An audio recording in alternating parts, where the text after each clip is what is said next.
اور آپ کو بتائیں یمنی فوج نے بحیرہ احمر میں یونانی کمپنی کے آئل ٹینکر کو نشانہ بنایا ہے۔ یمنی فوج نے حملے کی ویڈیو جاری کر دی ہے۔ یمنی فوج کے ترجمان جنرل یحییٰ سریح نے اپنے بیان میں کہا کہ اسرائیل مخالف آپریشن اور بحیرہ احمر میں داخلے پر پابندی کے تحت بحری جہاز کو نشانہ بنایا گیا۔ غزہ میں جاری صہیونی جارحیت کے ختم ہونے تک فلسطینیوں سے اظہار یکجہتی کے لیے اسرائیل اور اس کے حامیوں کے خلاف یمنی فوج کے حملے جاری رہیں گے۔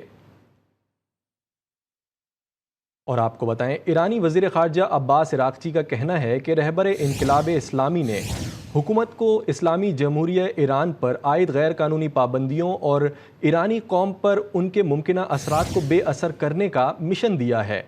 ایرانی وزیر خارجہ نے ایک انٹرویو میں کہا، ہماری خارجہ پالیسی غیر فعال نہیں بلکہ فعال ہوگی۔ ہم بین الاقوامی فورمز پر حاضر ہونے کی کوشش کریں گے۔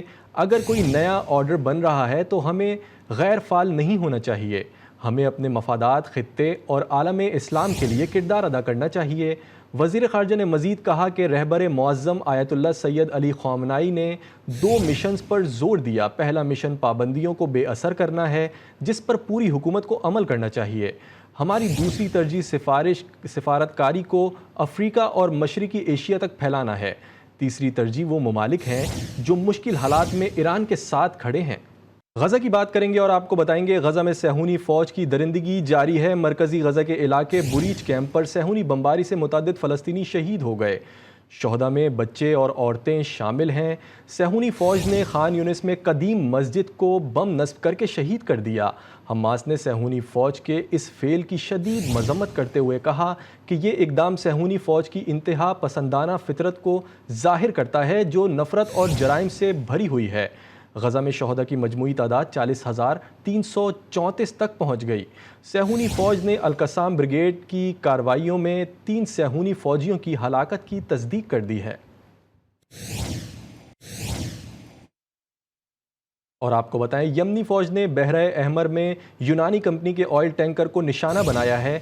یمنی فوج نے حملے کی ویڈیو جاری کر دی ہے۔ یمنی فوج کے ترجمان جنرل یحییٰ سریح نے اپنے بیان میں کہا کہ اسرائیل مخالف آپریشن اور بحیرہ احمر میں داخلے پر پابندی کے تحت بحری جہاز کو نشانہ بنایا گیا۔ غزہ میں جاری صہیونی جارحیت کے ختم ہونے تک فلسطینیوں سے اظہار یکجہتی کے لیے اسرائیل اور اس کے حامیوں کے خلاف یمنی فوج کے حملے جاری رہیں گے۔ اور آپ کو بتائیں ایرانی وزیر خارجہ عباس عراقچی کا کہنا ہے کہ رہبر انقلاب اسلامی نے حکومت کو اسلامی جمہوریہ ایران پر عائد غیر قانونی پابندیوں اور ایرانی قوم پر ان کے ممکنہ اثرات کو بے اثر کرنے کا مشن دیا ہے۔ ایرانی وزیر خارجہ نے ایک انٹرویو میں کہا، ہماری خارجہ پالیسی غیر فعال نہیں بلکہ فعال ہوگی۔ ہم بین الاقوامی فورمز پر حاضر ہونے کی کوشش کریں گے۔ اگر کوئی نیا آرڈر بن رہا ہے تو ہمیں غیر فعال نہیں ہونا چاہیے۔ ہمیں اپنے مفادات، خطے اور عالم اسلام کے لیے کردار ادا کرنا چاہیے۔ وزیر خارجہ نے مزید کہا کہ رہبر معظم آیت اللہ سید علی خامنائی نے 2 مشنز پر زور دیا۔ پہلا مشن پابندیوں کو بے اثر کرنا ہے، جس پر پوری حکومت کو عمل کرنا چاہیے۔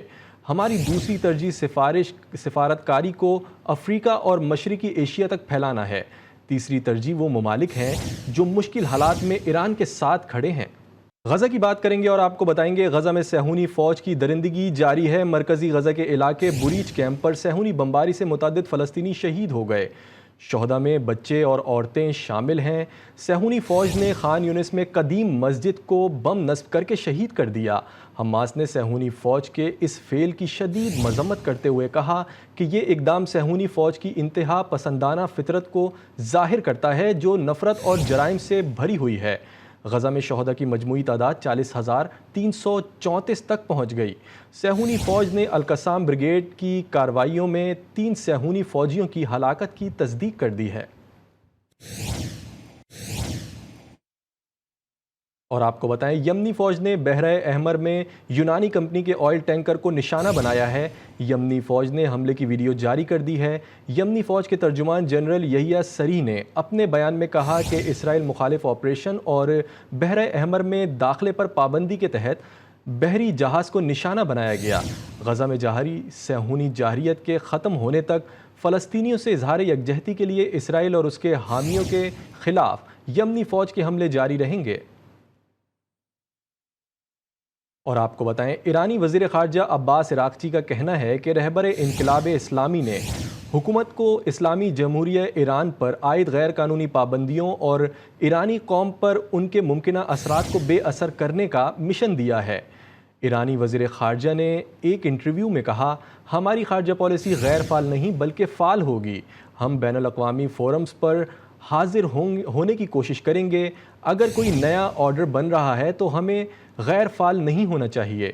ہمیں اپنے مفادات، خطے اور عالم اسلام کے لیے کردار ادا کرنا چاہیے۔ وزیر خارجہ نے مزید کہا کہ رہبر معظم آیت اللہ سید علی خامنائی نے 2 مشنز پر زور دیا۔ پہلا مشن پابندیوں کو بے اثر کرنا ہے، جس پر پوری حکومت کو عمل کرنا چاہیے۔ ہماری دوسری ترجیح سفارتکاری کو افریقہ اور مشرقی ایشیا تک پھیلانا ہے۔ تیسری ترجیح وہ ممالک ہیں جو مشکل حالات میں ایران کے ساتھ کھڑے ہیں۔ غزہ کی بات کریں گے اور آپ کو بتائیں گے غزہ میں صہیونی فوج کی درندگی جاری ہے۔ مرکزی غزہ کے علاقے بریج کیمپ پر صہیونی بمباری سے متعدد فلسطینی شہید ہو گئے۔ شہداء میں بچے اور عورتیں شامل ہیں۔ صہیونی فوج نے خان یونس میں قدیم مسجد کو بم نصب کر کے شہید کر دیا۔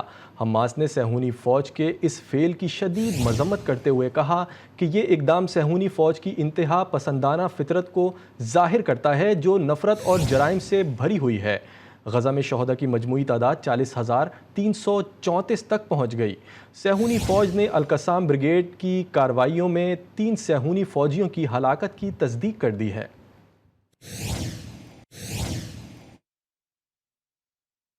اور آپ کو بتائیں جنوبی فرانس میں یہودی عبادت گاہ کے باہر ایک دھماکہ ہوا ہے۔ دھماکے میں ایک پولیس اہلکار زخمی ہوا۔ آپ کو بتائیں پولیس کے مطابق یہ واقعہ آگ لگانے کی کوشش ہے۔ سرکاری حکام کے مطابق لاگون مت میں بیت الیعقوف یہودی عبادت گاہ کے باہر 2 گاڑیوں کو آگ لگنے کی وجہ سے یہ واقعہ پیش آیا ہے۔ ان میں سے ایک گاڑی میں گیس کی بوتل رکھی ہوئی تھی۔ فرانس کے وزیر داخلہ جیرالڈ نے اس واقعے کو مجرمانہ فعل قرار دیا ہے۔ سوشل میڈیا ایکس پر اپنے پیغام میں لکھا، میں اپنے یہودی ساتھی شہریوں اور میونسپلٹی کو اپنی مکمل حمایت کا یقین دلانا چاہتا ہوں۔ انہوں نے مزید کہا کہ مجرم کی تلاش کے لیے تمام ذرائع کو متحرک کیا جا رہا ہے۔ اور آپ کو بتائیں جنوبی فرانس میں یہودی عبادت گاہ کے باہر ایک دھماکہ ہوا ہے۔ دھماکے میں ایک پولیس اہلکار زخمی ہوا۔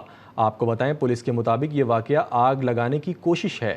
سرکاری حکام کے مطابق لاگون مت میں بیت الیعقوف یہودی عبادت گاہ کے باہر 2 گاڑیوں کو آگ لگنے کی وجہ سے یہ واقعہ پیش آیا ہے۔ ان میں سے ایک گاڑی میں گیس کی بوتل رکھی ہوئی تھی۔ فرانس کے وزیر داخلہ جیرالڈ نے اس واقعے کو مجرمانہ فعل قرار دیا ہے۔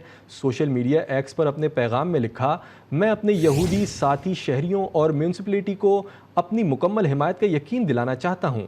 انہوں نے مزید کہا کہ مجرم کی تلاش کے لیے تمام ذرائع کو متحرک کیا جا رہا ہے۔